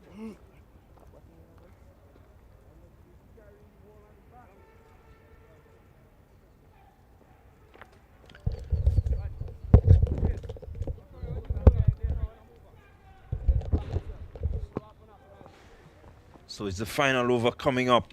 What seems to be a really tricky chase, a low total, and has been a bit tricky. Coming down to the final over, it's over number 10.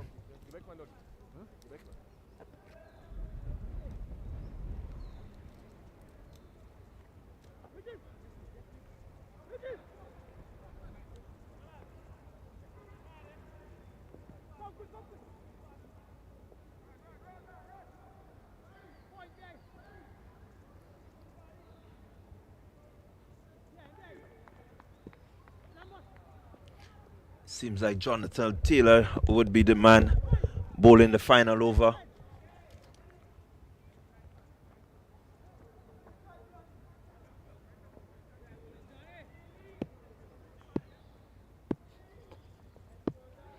He's going to be bowling to Devon Smith.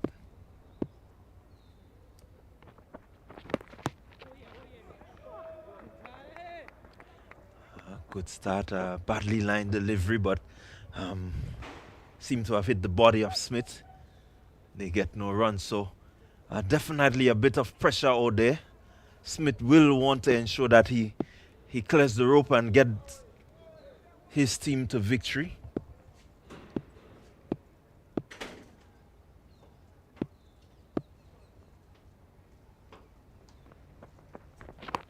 Taylor, that one is crashed over the square leg boundary, and 6 runs to Devon Smith.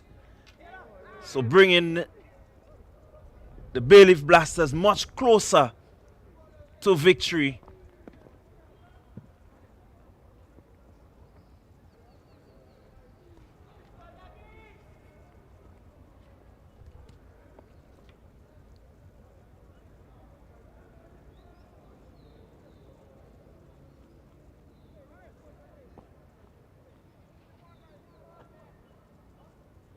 So it seems like some 4 runs needed off the final 4 deliveries of his over. A lot of thought going into what should happen. 4 balls, 4 runs.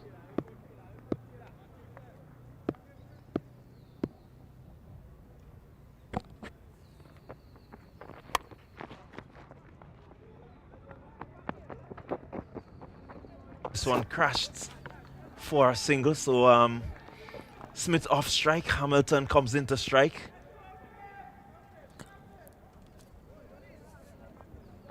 Middle.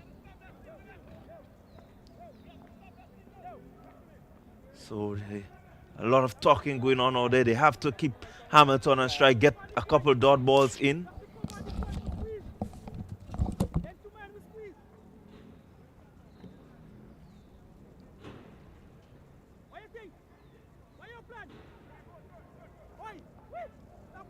Pressure out there. Can Hamilton respond? They're looking to close up the field a bit. One would never have believed that it would come down to this.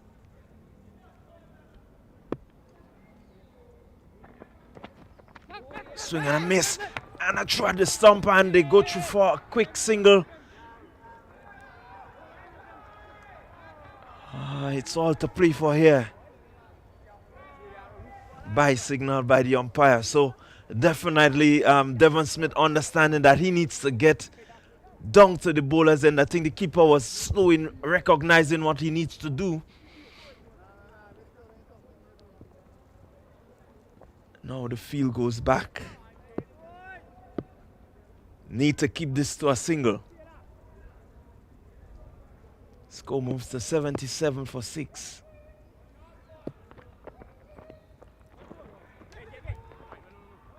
Wide signal there by the umpire. moving the total to 78.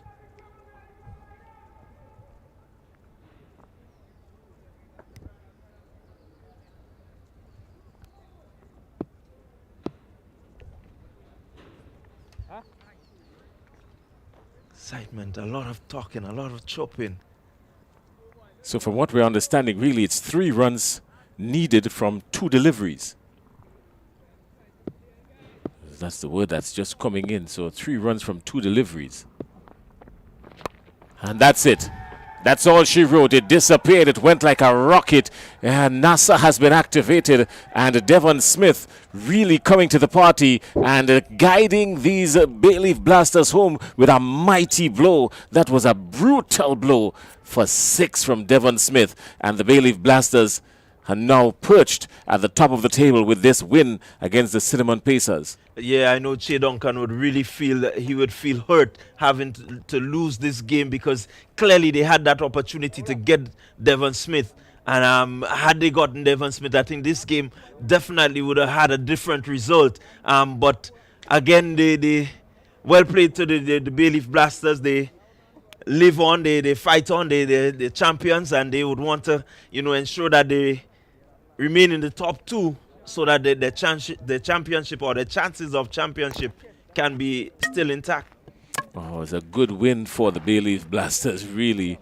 I mean, they struggled, really should not have, but they struggled all the way through, and they were losing wickets along the way, and losing wickets always pegs back the batting team. I mean, they really had no reason to make a mess of it, and the Bay Leaf Blasters winning by 4 wickets. Yeah, good. Again, the Cinnamon Pacers, I think the tactics going into, the few overs, I think they sort of missed the trick here and there, where they could have maybe tightened up the field, keep Smith off strike, definitely build a little bit more pressure on the next end. So, they have some things that they would want to look into. They will want to look into that. Oh, surely.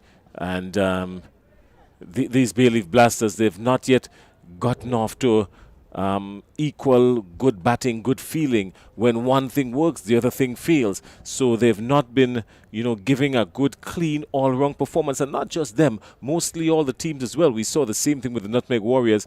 They've not yet clicked, all these teams. And when they do, I mean, really, it is going to make for some exciting cricket. But nonetheless, they wouldn't mind that.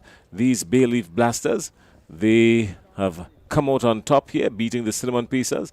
The Cinnamon Pacers having a similar issue in that they've had so many dot balls in their innings. I mean, they've got to watch that. They need to be scoring off a lot of these dot balls, the Cinnamon Pacers. What are your thoughts on that?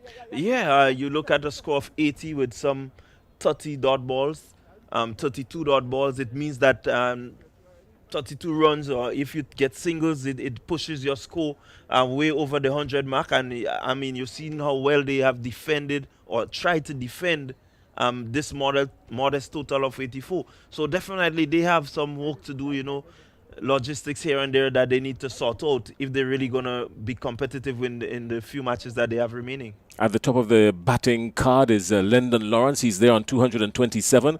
Devon Smith picked up some runs this afternoon, so he's still in second position on 201. Nkosi Saint-Lay really didn't get off today. He's in third position in the batting card on 183 in the tournament. Now, let's take a quick look at this. Wavell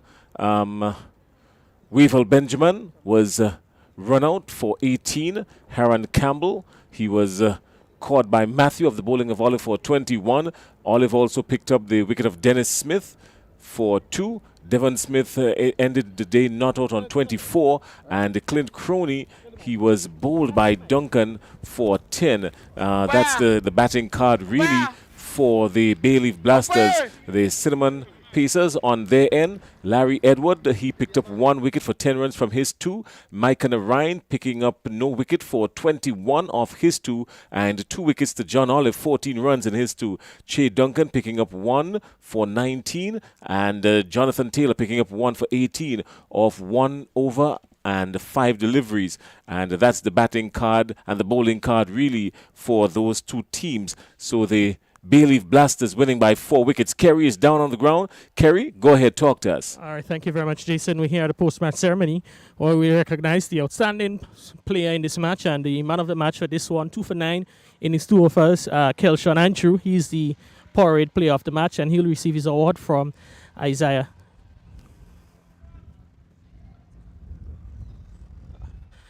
All right, Kelshawn, before you run off, congratulations on your performance. Being tasked today with the new ball, how would you rate your performance?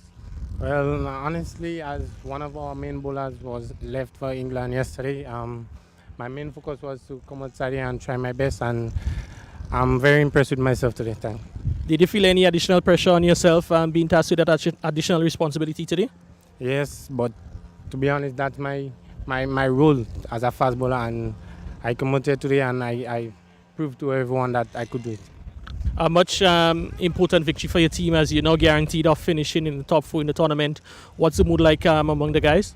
Well, we wanted to win all our games, but to be honest, to be in the top 2 is very good for us. All right, well, Kelshawn, congratulations on your performance today and all the best for the rest of the tournament. Okay, thank you. All right, so that was the views of Kelshawn Andrew, the player of the match for this important matchup for his team. And they still have, they're into the top 2 of the tournament, and I'm sure they'll be eager to finish there, heading into the final rounds of matches in this competition. All right, well, thank you very much, Kerry. So with that win, the Bayleaf Blasters now roll up to the top of the table on 10 points. The Nutmeg Warriors on 9, but the Nutmeg Warriors, of course, will be in action tomorrow afternoon against the Clove Challengers. The Nutmeg Warriors, they've got 2 encounters. The Nutmeg Warriors, they will play the Clove Challengers, and then the Nutmeg Warriors will meet the Bayleaf Blasters on Saturday. And that's the story really for those 2 teams. The Bayleaf Blasters, they're moving up now at the top of the table. They're on 10 points. And the Clove Challengers sitting there on 3 points. They would want to ensure that they win out the other 2 games that they've got to at least finish in the top 4. So the table is set now, and we're going to have a clearer picture by the end of the day tomorrow who the top 4 will be. We understand really that places in the top 4 have been really cemented for the Clove Challengers, for the Nutmeg Warriors, and the Bayleaf Blasters. Based on the table now, their position in the top 4 have been secured. Whether or not where they're going to end up, that's a different story. But that's the story here on the points table, and that's the story here at the end of the day for us. Long day for us, Clyde John. Yeah, really good, exciting end to the day. I think just looking at this game, it tells you that the teams that are going to end up at the top, they can't take no chances. There is no score that is not, defendable. Good cricket has to be played, and no complacency should be really allowed to set in. Because the minute you slip in this format, it's so quick that you can lose sight of where you are.